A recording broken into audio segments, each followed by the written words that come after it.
thank you so much for joining us today on peacepodcast.org. You know, I met this wonderful guest today on another podcast, and I thought, he's got to be on, but he was so busy. I finally captured this man named John Paul. Is it Lederach? Lederach, yes. Lederach. I love it. John Paul Lederach is an amazing person, and you're going to find out why I say that. Because I'm reading his book, and look at all my stickies. These are things that I want to remember. The Pocket Guide for Facing Down a Civil War. Surprising ideas for everyday people who shifted the cycles of violence. Let that just sink in you. Shifting the cycles of violence.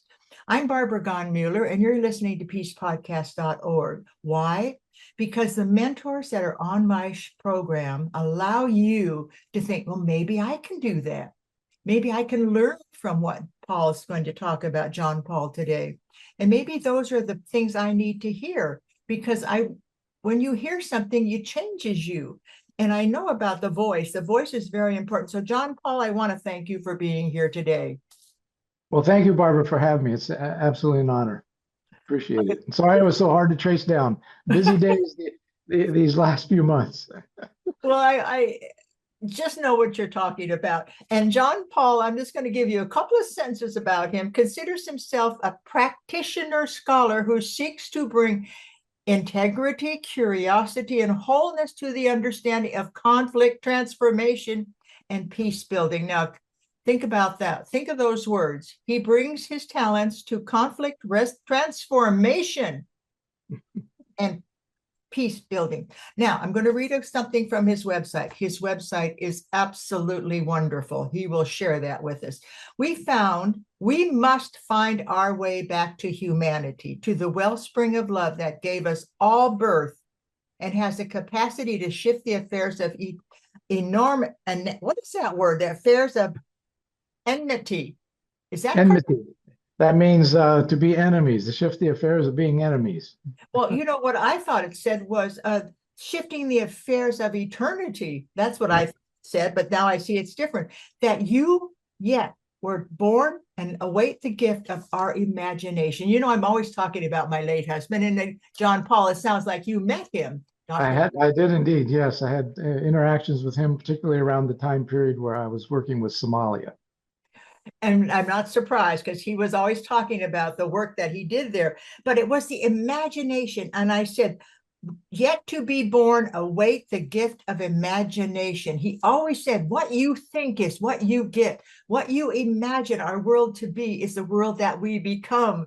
And there it was. I had to quote that today, and I thank you for that. Well, you know, you're a very gifted man. You have written 32 books, some in languages we can't even imagine we could speak. And yet, you had a passion for something. You had something that said, this is what I'm going to do. What was that spark that brought you to this reality that you could transform conflict? God bless you. Yeah.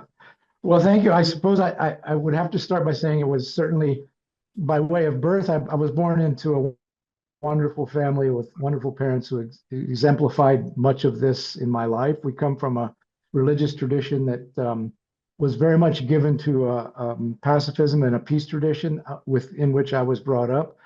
I think my curiosity at a young age was understanding that meant, how do you actually mobilize around doing this rather than just thinking about it?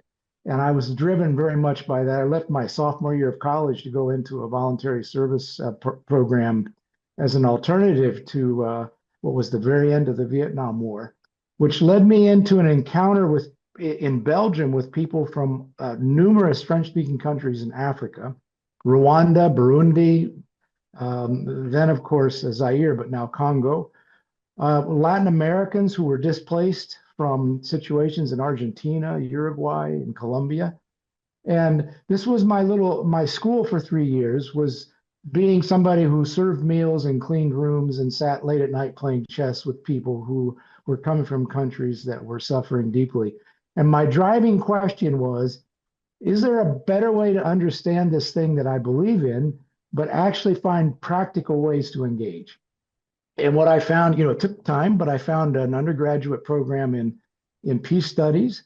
And beyond the peace studies, I began to really forge much more of an understanding and skill base around dialogue and mediation and developing design for peace process negotiations, all of which led me into, our family lived in Spain and in Central America.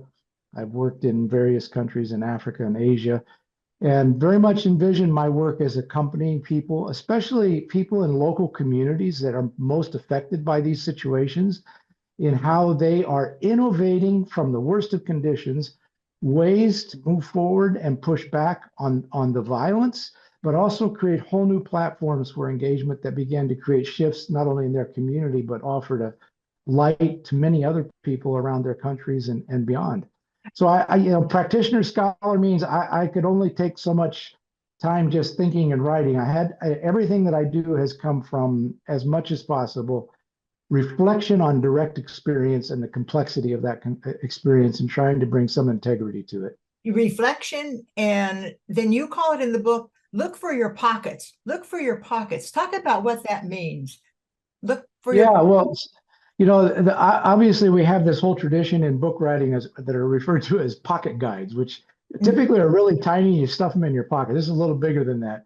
But I found that when I was reflecting on the question that was the driver for writing this book, which was people asking, are we here in the United States facing a real challenge of a potential civil war, similar to what has been experienced in other places?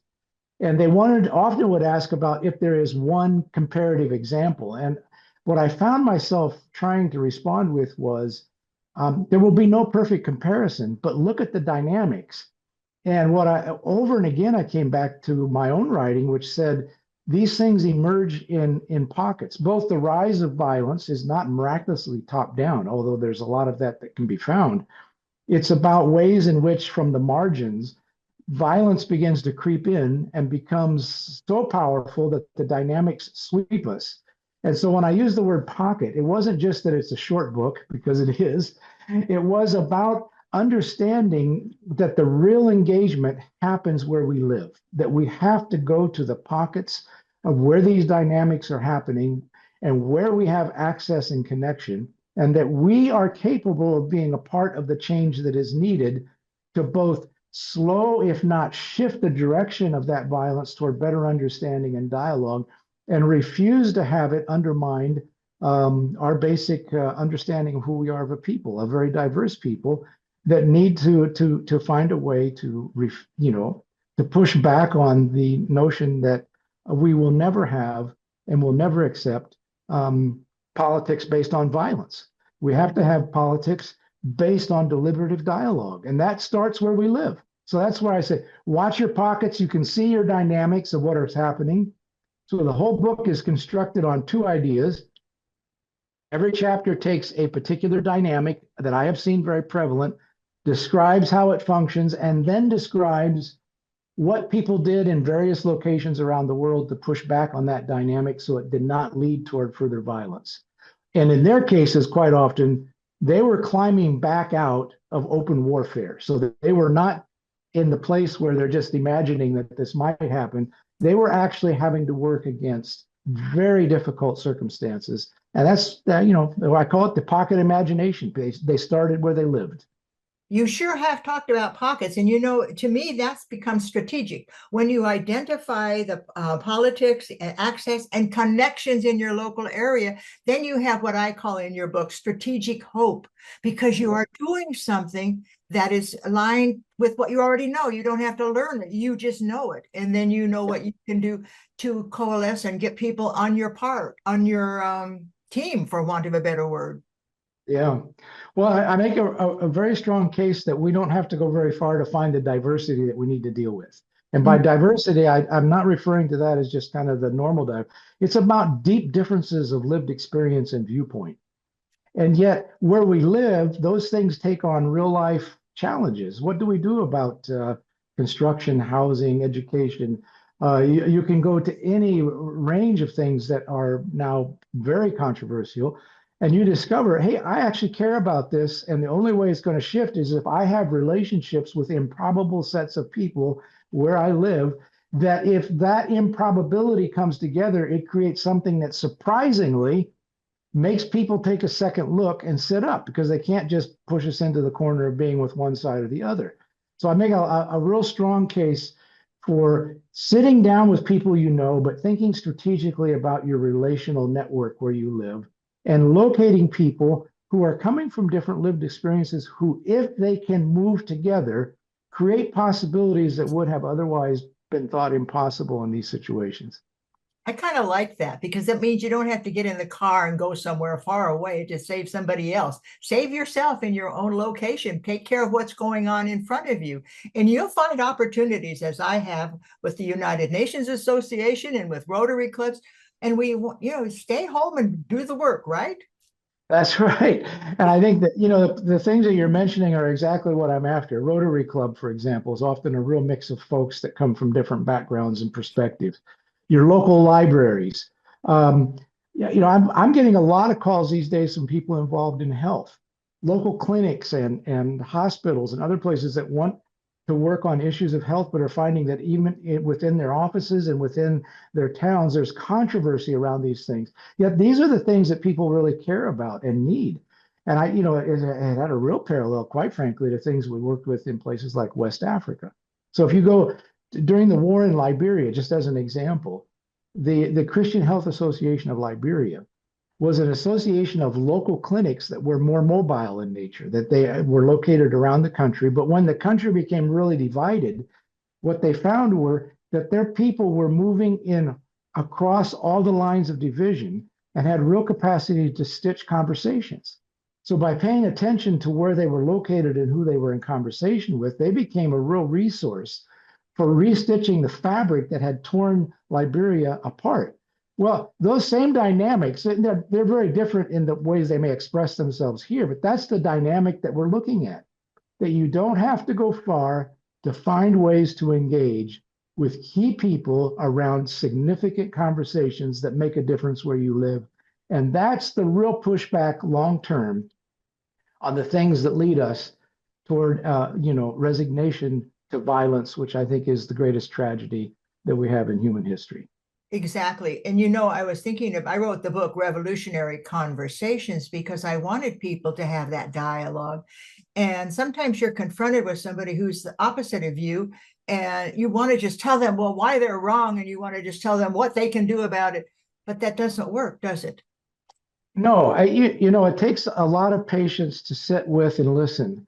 And I would make a recommendation that listen less about the content of a particular position as it's expressed, especially when it comes from deep frustration.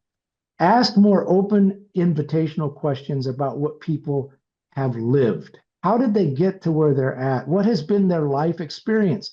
And what you're doing is you're coming alongside like a fellow human being to say, I've lived things and you've lived things. I want to know more about who you are, not just about what you believe so I can argue with it. In Mhm. other words, you're developing a relationship Mhm. that has a capacity to move into and but beyond just whether or not we agree as being the only ingredient of whether we'll be friends.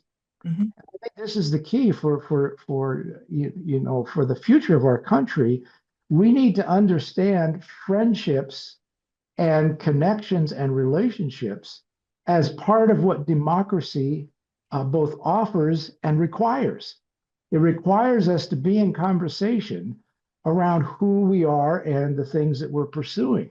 And that means that it can't be done by me alone or only people that agree with me.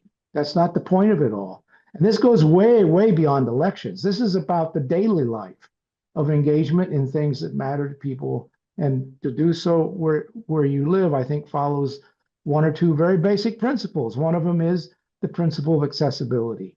You don't have to wait till somebody bigger, better, or with more power makes a decision. Principle of accessibility means you can ask the question, who do I have access to for better conversations? And I think that's the starting point for almost everything that I saw in a lot of these locations. People thought clearly about who they knew and what they knew. And from that basis, they began to move together against gravity in ways that were rather extraordinary. Well, your books describes all of those situations so well, and they always started at the local level. Who did I know, and how can I talk about what I know so that we can share our ideas?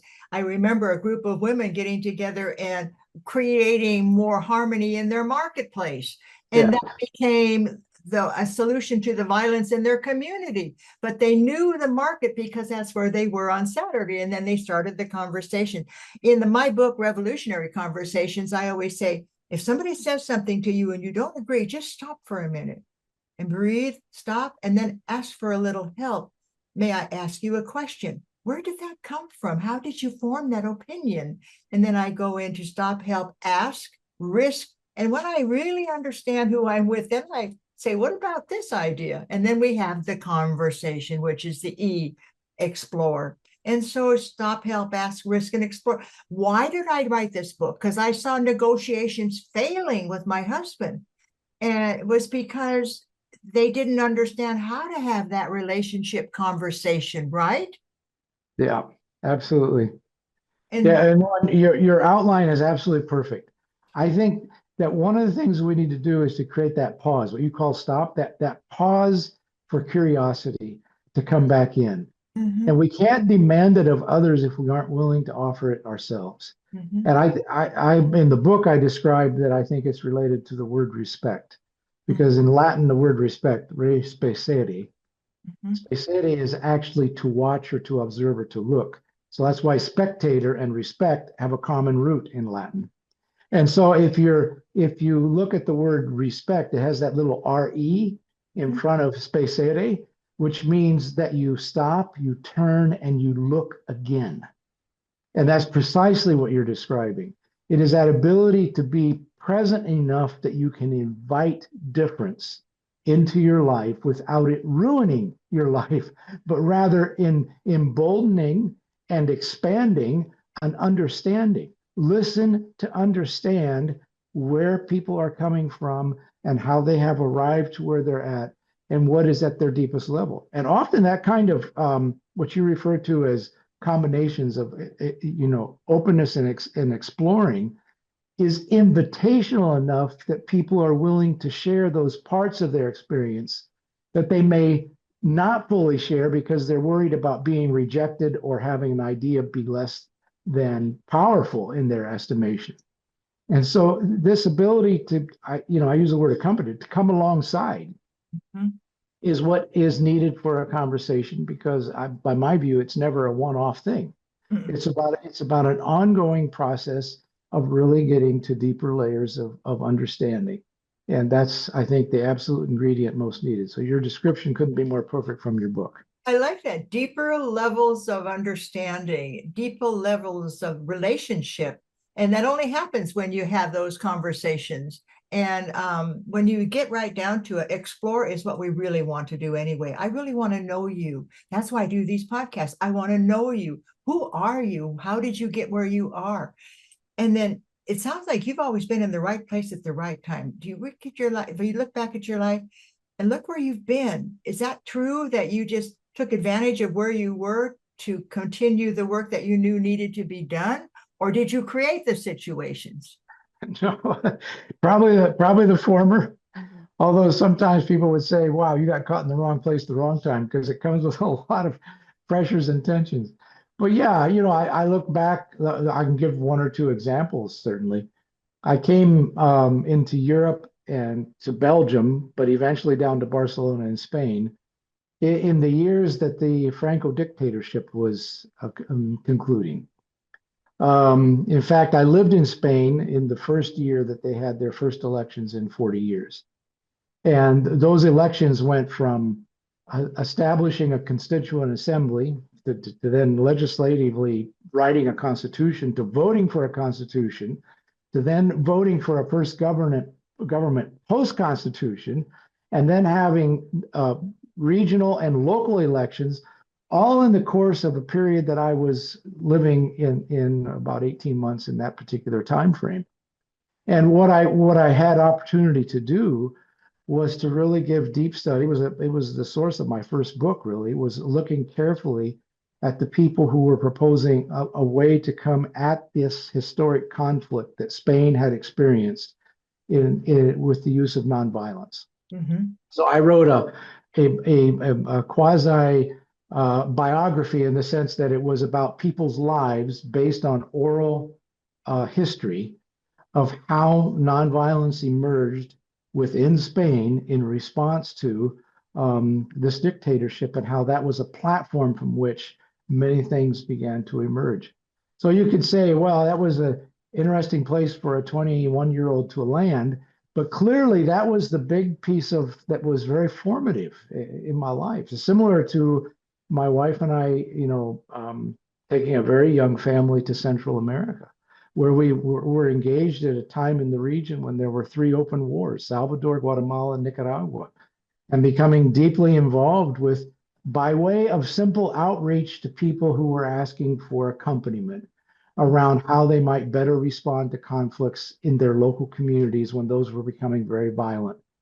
That brought together relationships that then began to form the facilitation teams that helped create the dialogue between opposing governments and armed opposition in Nicaragua in particular. Again, it was extraordinary, probably moment, but it had to do by no means of my creation, but simply the relationships that existed with the organizations we had, the church-related connections that were often significant, and the NGO work, which I think is absolutely key in so much of what we do. Yes. Yeah, and it helped really formulate something that then was not very present at that time in the 70s and 80s, but began to emerge, which was the idea that we cannot rely exclusively on a model of diplomacy that only works with a few people from the top down. That we have to understand that there are multiple levels and layers of conversation that have to happen. And that, I think, was one of the formative things in my learning, but one of the things that I've been able to share into the field of peace building in significant ways. That's amazing. I've always said that grassroots diplomacy begins with the people, and diplomacy, and it will go from the grassroots to the top, but it works when you are able to listen and to begin the conversation and to be open. I have so many stories of I said to somebody one time, I'm working on ending war. And this person went ballistic. I hate war. Why are we even bringing that word up? I never let my children talk about war. And then I stepped back and I stopped, just like I do at a stop sign. I don't go forward till it's safe. And I said, that is so interesting. Can I ask you a question? And she said, yes. And I said, well, could I tell you that I'm really working on peace? And she got so calm because I was working on peace. Yeah. And then we had a conversation. And we actually got to the point where I could ask her, is war ever going to be ended? And she and I had a conversation about, in our lifetime, that's our dream. And and so the conversation went from there to what we could do. But I had, right? Yes, exactly. Now, I just to make a small note, this pinpoints why I prefer the word transformation over conflict resolution, because it requires us to do the two things that you've just been talking about. How do we end something that we don't like? And how do we build something that we dream can be possible? And that's going to require changes. And to understand how change happens, the complexity of change is, I think, at the center of a lot of what we do. And what I found in my early training was that a lot of the conflict resolution perspective, which brought me an enormous basis of skill and analysis and capacity, often kind of was guided by a metaphor that more significantly focused on what we're trying to end. How do you create a solution to this? But was not always clear about what it was trying to build. And I think what you're describing is precisely transformation, that it is a both and. It is about ending the dynamics and patterns that create harm, but rebuilding relationships and structures and approaches that build for the good. And that's requires us to have kind of a multi-layered, multifaceted understanding of change. So I talk about it as transformation because in part, I wanted my students to understand that I really want them to have an ability to engage critically with difficult questions of how change actually happens and how do good things that we want last, endure in time. And too often, our social movements, powerful as they are, come together because they agree they're opposed to something, Mhm, but they don't always stick with it mhm. long enough to begin to build the hard work of what comes after that. And I think that's one of the challenges that we've got. So you Build pick, the hard work that comes after that is like a motto for me. Build the hard work that comes after when you finally get along. You know, when we were writing the book on revolutionary conversations, we couldn't come up with a word that would tell people that if they have that conversation, it's truly revolutionary.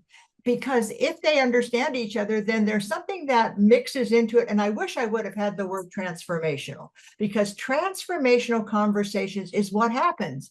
Everybody's transformed. Everybody is in a new place of being when you have these conversations.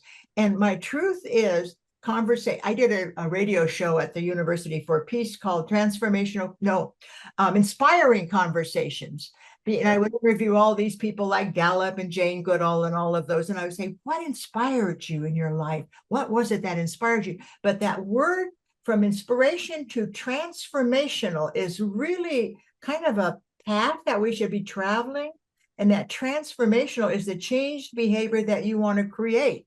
This is a complex thing. It's almost like a mathematical model here from aha, you don't like that, to okay, let's have that conversation and see where we are. And it's not making anybody wrong, right? It's making yeah, everybody right in a way, because we can't walk in their path.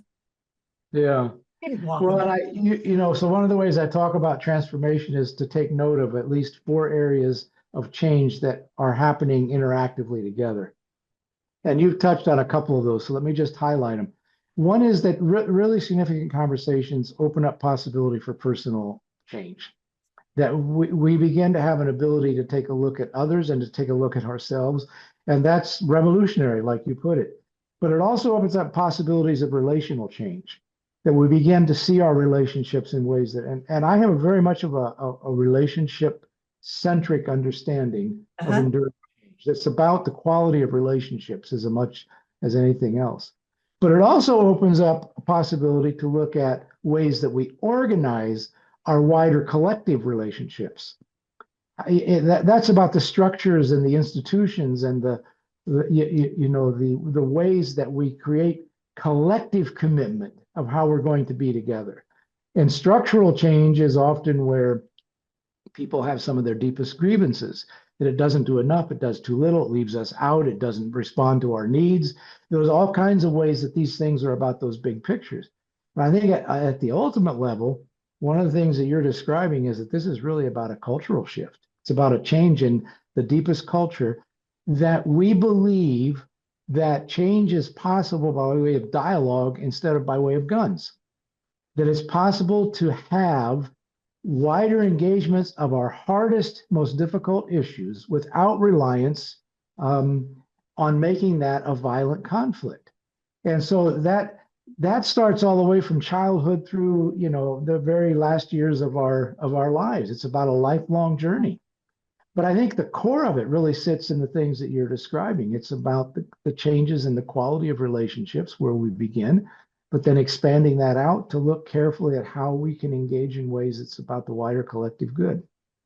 Yeah, it's like the cultural shift really does begin with that change in dialogue. And you just if one thing I would give people the permission is to use your voice. Tell people how you feel about things. Tell them about what you're thinking about. There's so many examples from my life where I have seen people change just through the conversation. Ah, I get it now. But they had to have the conversation so they could get it. But I love something you just now said. Change the dialogue instead of the guns, instead of using guns, change the dialogue. Isn't that a beautiful statement? Yeah. Well, I believe in it firmly. In fact, the pocket guide for facing down a civil war, much of it was around ways that people shifted toward respectful dialogue and created ways that began to expand. Because if you, long ago it was stated that the reasons why people move toward violence is that they cannot imagine any other alternative. That was Bettelheim, the philosopher that said that. And I think most of our work is really about helping people imagine other alternatives. And that's a lot of what we're involved with. You're But right. it's not like it's easy. No. It's But it hard. is, but it Right. is. I take you, it is easier to use your imagination for the alternative that you want. Because I wake up in the morning and I see our world at peace. I wake up in the morning and I see what I want the world to be. And people say, how can you be so optimistic and happy, Barbara? And I said, because my brain is working on the world I want. I am Yeah. thinking about the world I want where we all get along and the children are fed and the children are playing. I see that world in front of me every day of my life. And so how I operate from. I operate from the world I want, right? That's beautiful. Absolutely. That's very transformational. So to imagine that imagination has the power of creating better ways of being with each other is exactly where it sits. I Yeah. agree. Absolutely. You and I are on the same path. I love it. Imagination, you said it right there in the beginning of our conversation today, that imagination, the vision of your imagination, if people could just get over it. I mean, all the gurus, the Wayne Dyers of our planet, all of those, the Joseph Campbells, if you only knew the power of your brain and your thoughts, you'd never have a negative thought.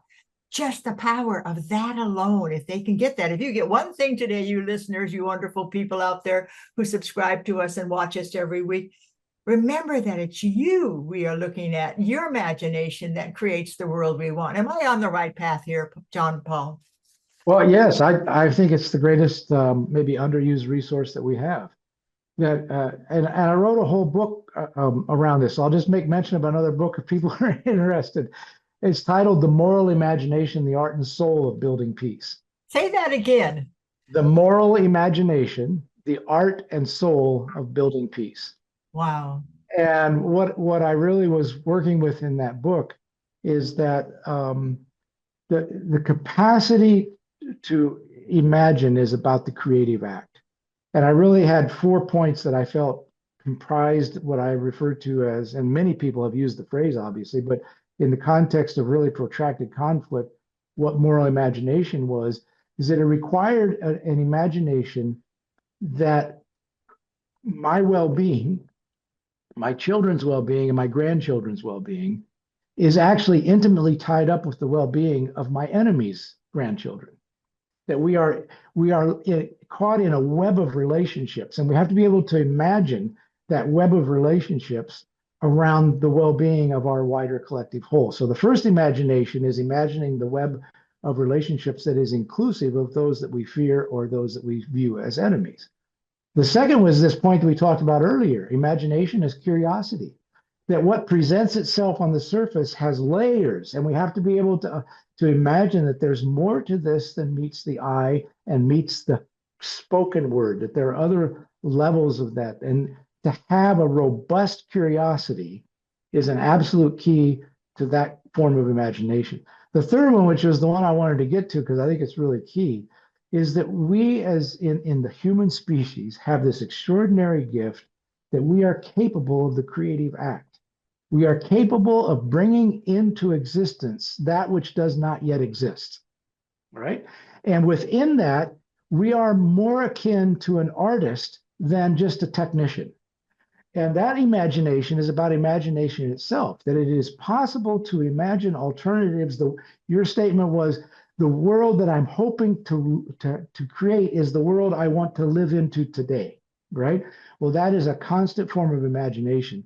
The last form of imagination that I found that composed the moral imagination for me was imagination about risk.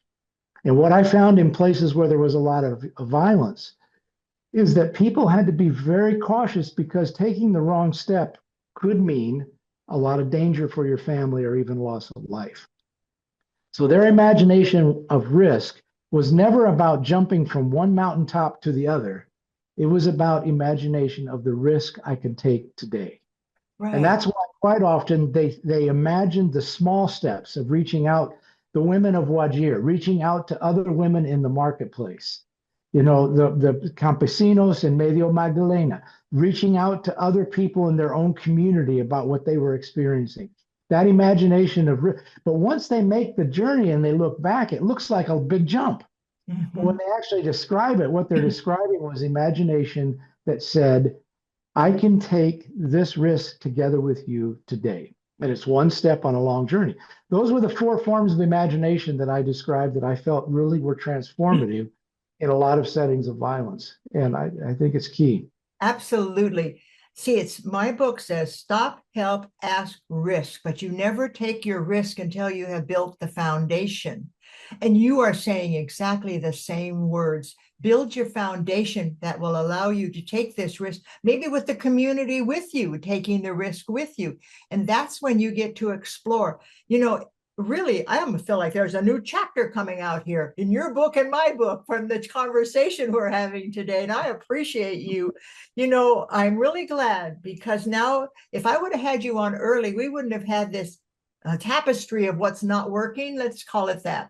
On our planet. But now we have this amazing tapestry that you and I know we can handle because we are the piece often that other people need. And we also have that gift of imagination. I loved you when you said it's like an artist. We're artists of our imagination. What do we want this world to look like? And then we live in that. We live in that reality. I'm always kind to people who may not agree with me because I'm living in the reality of a world that works for all. Yeah. No, absolutely. And we are facing really daunting challenges right now. There are big, I think, dynamics that are global around what do we do with deep uncertainty, and a lot of that imagination tends to pull back to saying we only take care of ourselves and we only take care of, small pieces of that puzzle. Right. There are dynamics that require us to imagine a collective human family. We can't deal with quality of air, water, and climate by imagining only one part of the puzzle. We have to understand that but it requires us to develop something that we've not had well developed, which is that we form part not just of a nation, but of a human global family. Mhm. That family is in relationship with the very thing that gives us life and sustenance. The nature around us, the earth that we live on, these are gifts that are abundant, but available to us all. And so we have these challenges that are requiring us to develop an imagination about not just what we experience locally, but connecting that to what we need globally. And I think there's no shortfall of challenges in that bigger picture. But You just we're gave, yeah, you just gave us the formula for conflict transformation. You just did it. You did it again. You live that, don't you? You yeah. live conflict transformation. Oh my goodness. John Paul Lederach, I don't know how I can thank you enough for your wisdom today, the life that you've lived. And there was a lot here now, but I think that people are going to get the concept of transforming conflict through stop, help, ask, risk, and explore, for want of a better way. I say, carry, share with you wherever you go. And when you wherever, even I can tell you story after story as you can tell me. But if you were to have a magic wand at this point in your life, from all your wisdom and all the experiences you've had, all the people you've met, do you have something that kind of unifies your dream for our planet? Well, this may sound crazy, but I would start with the simplest of places where we have the most access. To always remember that whoever is before you, whatever person shows up on your pathway, to remember that they're a person first, and a thought second, a political orientation third, and on down the line.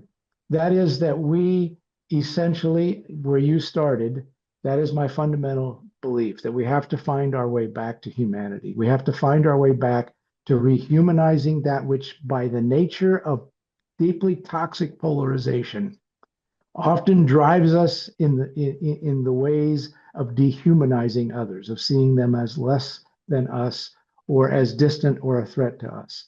So the daily activity of having what I call the daily dose of awe, vitamin awe, I love that that. is both connected to nature, but also connected to the extraordinary wealth of the human beings around us.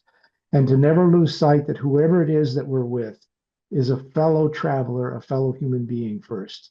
I Yes. think it's probably the single greatest ingredient to mitigate against dehumanization, which becomes the long slide into justification of violence. So beautiful. You remind me of my grandmother. She lived in the time of the Depression, and people would come and knock on her door and say, "Do you have any food?" And she'd say, "God sent you. So I am so grateful you're here." And that's how it is. God sent you. And that was her philosophy. And she would Yeah, invite them in because I don't know, it's something that you have to live with. And I see you living with your own philosophy. And I see you being this light for so many of us and your wisdom. We could take this listen, people, you're watching this today by yourself. Grab 4 more people and have this conversation. Listen together. Stop the video. Talk about what did John Paul say? What did he say? What can we do for transformationing the conflict that we may be in? You never know. It happens at home, doesn't it? yeah, absolutely. All right. Well, I appreciate you so much, Barbara. Thank you for having me on. It was a It's real been pleasure. beyond my wildest dreams. We have covered the philosophy that I think we need to learn today. It starts at home. It's in your pocket sometimes, and it's who shows up. Remember that whoever shows up, I think, is like my grandma Levi said, God sent you, and thank you.